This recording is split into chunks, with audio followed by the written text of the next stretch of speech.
Hey guys, welcome back. Today we're gonna some days.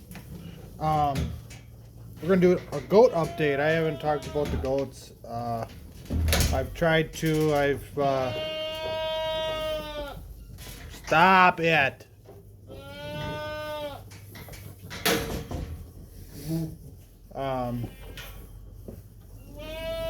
I've come in here and filmed, but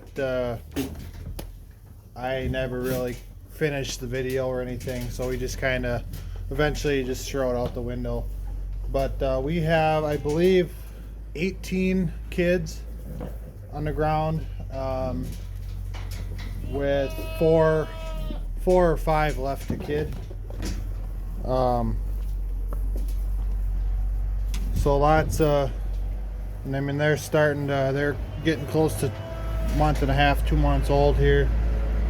So they're really going to town on the feed. I need to do something different. I got that barrel in mind, kind of like a chicken style feeder. That's what I got in mind right now. But they're all over. Unfortunately, their goats are kind of split up. They got the fence out back. Well, they kind of tore it down, and then we just pulled it out of there. So now they kind of migrate back and forth, but that works all right. But yeah, we got kids everywhere. 18.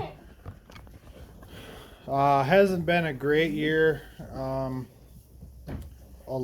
had a lot of singles.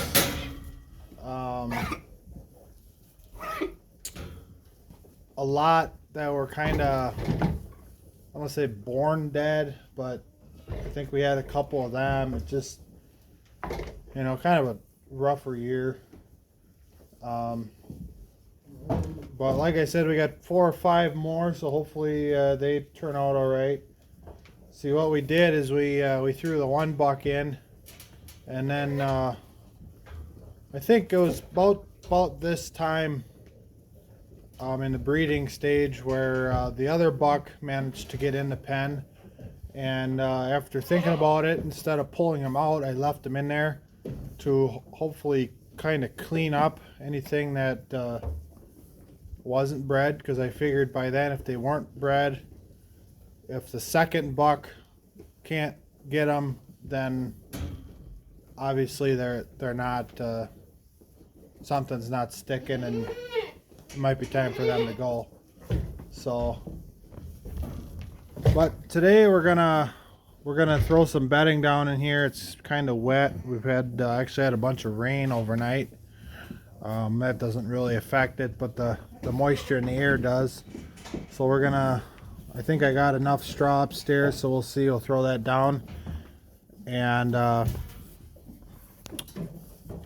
we'll got to talk about something this afternoon.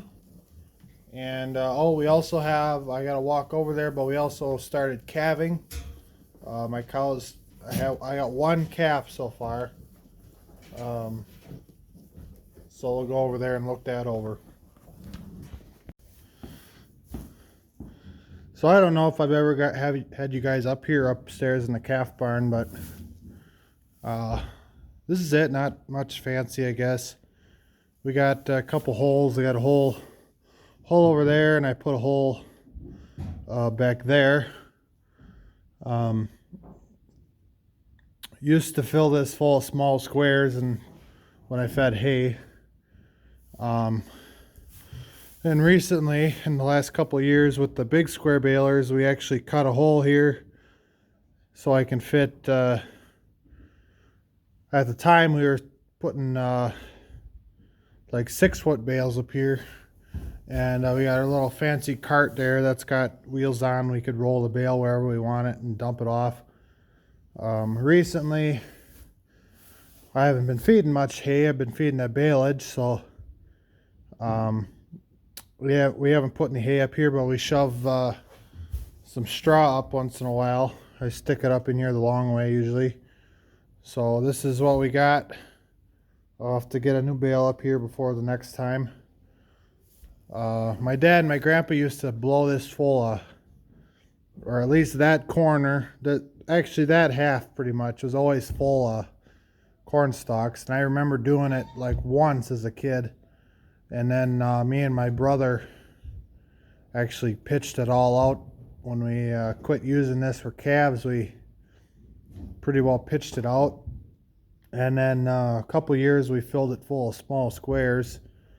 That was, don't miss those days. But anyways, we're gonna throw this bale down. I think I'm gonna set you guys up.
Kind of fun to watch him play in the new straw.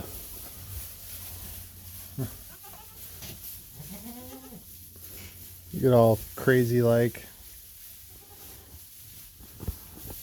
So I tend to bed more in the back half of the pen. The front half is usually pretty wet, but we get so much baleage and stuff out of the feeder. Hopefully what I'm going to show you next prevents a good part of that. So far I've been liking what I'm seeing. Hey guys, so we got in the afternoon here after lunch, and we're standing here by the cows. You can see a little calf. She found a good spot to bunker down, and I think there's Mama. Right? Pretty sure. Yep. So I got one calf so far. Still have the bull. I'm not sure what we're gonna do. Somebody told me to just let him in here. We might do is separate him out here in a little while before that cow can be bred. We might separate him out. This pen here, we got our yearling heifers. Only got 3 that we're keeping back. The rest, the steers and the other heifers, are over there. So here's those 3. They're growing well. Got them on alfalfa hay, and then we're giving them corn. I'm gonna have to start cutting the corn back a little bit because we're getting a little chubby, right? So in the past couple of videos, you guys have seen me chopping the bales. I bought that Gale 300 chopper, and we've been using that to process the bales. Started with some dry hay that worked pretty good. Then we did the balage. Did that, and went a couple of weeks we didn't do it. I was pretty disappointed when the pens started getting. You could see they were pulling that balage out and pulling it into the pen. I tried everything I could to make the chopper work. I rolled out a couple bales. We used the rotary rake to try and split the swat or the mat, and that actually worked pretty well. But the 300 chopper is just, it's not big enough. If I would have got a bigger chopper, I think it would have worked. But now with we had probably a good ½ inch of rain at least yesterday. Everything's mud. The frost is coming out, and I can't really go out in the field and roll bales out anymore. So over the weekend, or last weekend, I really got to thinking about some stuff, and I've been telling you guys I've been kind of looking for a bale chopper. Well, the concern I had with the bale chopper is that it wouldn't work for the high moisture baleage. Those bale choppers are designed to work for bedding and dry hay. If you find the right one, it'll work. But most of them are out of my price range. So I really got to researching and looking and what is my best option. Well, we made a purchase, and so far it's working. We got a really good deal on it, I think. And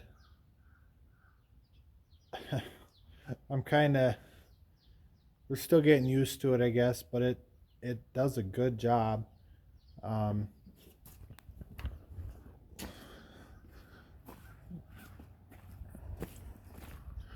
So we bought a vertical mixer, a vertical TMR mixer.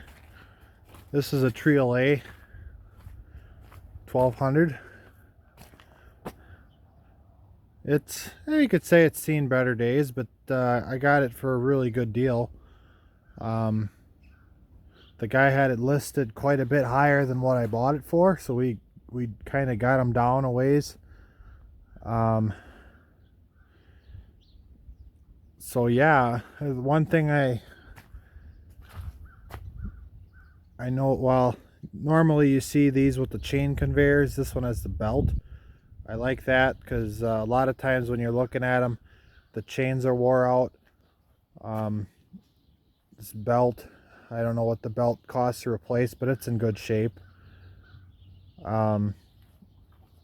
This has the knives in it, actually brand new knives.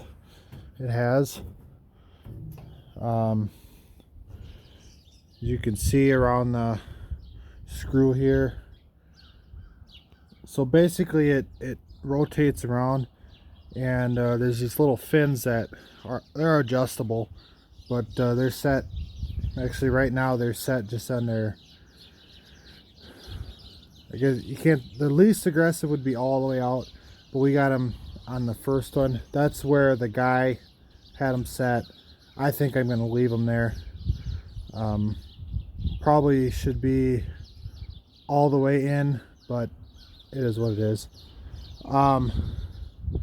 So as you dump it in, it it turns around, turns and turns and turns, and the hay, and well, in this case baleage, kind of hangs up on them hooks, and then them knives come around and just chop chop chop, and then eventually it lets loose and it goes and it hits the next fin, and the knives just keep going around.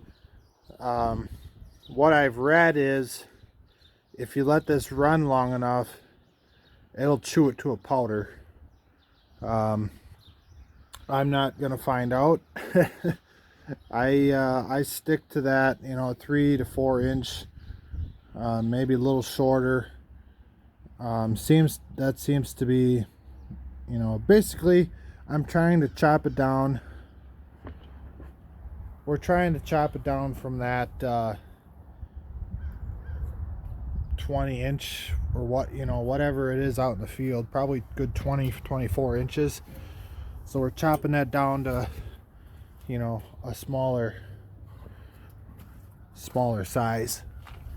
So one reason I got this cheap, and it's gonna be addressed here, you see up there that one knife is bent down, and actually both of them knives are kind of bent down, but the screw in here is getting pretty thin. It's just from years and years of turning feed. Things just get thin. So the plan is we're gonna run this to the blacksmith or the welding shop, and have them rebuild up the screw. I don't know what they're gonna do. Probably just put an edge on it, and hopefully then we can get it back to working order. We might have to, yeah, I think that's gonna have to happen here pretty quickly. I can see a lot of these. It's getting thin. So I ran a total of I guess I've only really ran one bale through this so far. We shook one bale apart, and I dumped just the center of the bale in, and that we did that one day and fed the goats. 2 days ago then I dumped the rest of the bale in, and I actually I got a total molasses that I bought this summer for some of that lower quality hay. We dumped 2 buckets of that in with it, and that really made a nice mix. So far I'm really liking it. But like I said, we're gonna have to take this in and have them rebuild them screws, or build the screws up a little bit. They're just screws, I should say screw. There's only one screw in this one. So yeah, this is kind of what I found to be basically I should be able to just dump the whole bale in here, and it should chew it up eventually. Especially with the thinner screw on there, I'm a little leery to dump the bale in. So I've been shaking it apart in the pit, and then dumping it in kind of loose. That seems to work, and I think it makes your mix time a little bit shorter, that it doesn't have to beat that bale apart. So yeah, this is what I bought. The guy I bought it from seems to think that a 60 horse tractor would run it. It's a 540 PTO. So the hope is this summer to get the Deutz on here. I'd have to. They actually converted it to 2 hose, so one set of hoses runs the conveyor, and then you have the door.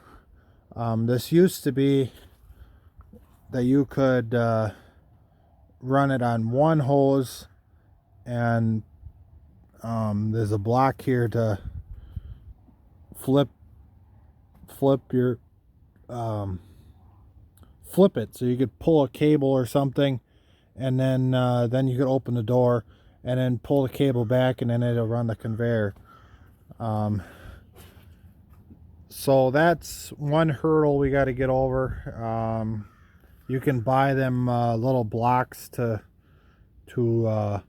turn one hydraulic into two with the flick of a switch. So we might be looking at something like that.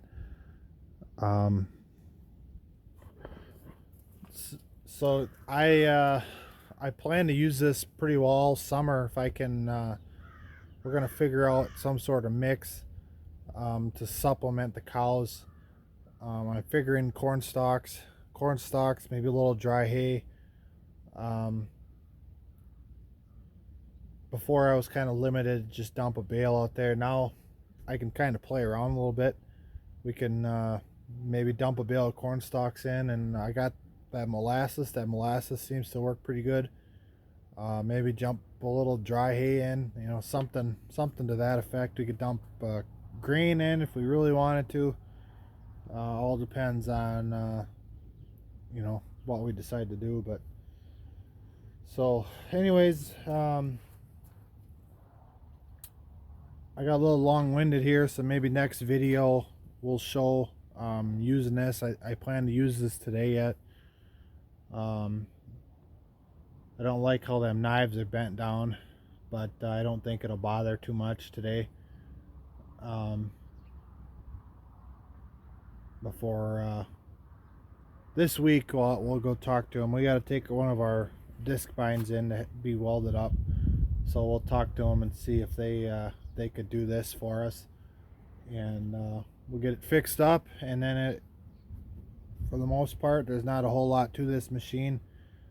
Shaft running into a 90-degree gearbox that turns the screw. So, and it does have a working scale. It's not the greatest of shape, but it does work. So I mean, I don't plan on getting too scientific with it, but overall I think it'll save a lot of hay, that's for sure. I already see that in the cow yard. I fed in the yard there in the manger, and they're not wasting anything. And the goats too, they're getting used to it. But so anyways, we'll try and get you next video here, probably in the next couple minutes. I'm going to do it, but that'll probably be the next video because I'm talking too much. But so yeah, stay tuned. We'll catch you next video.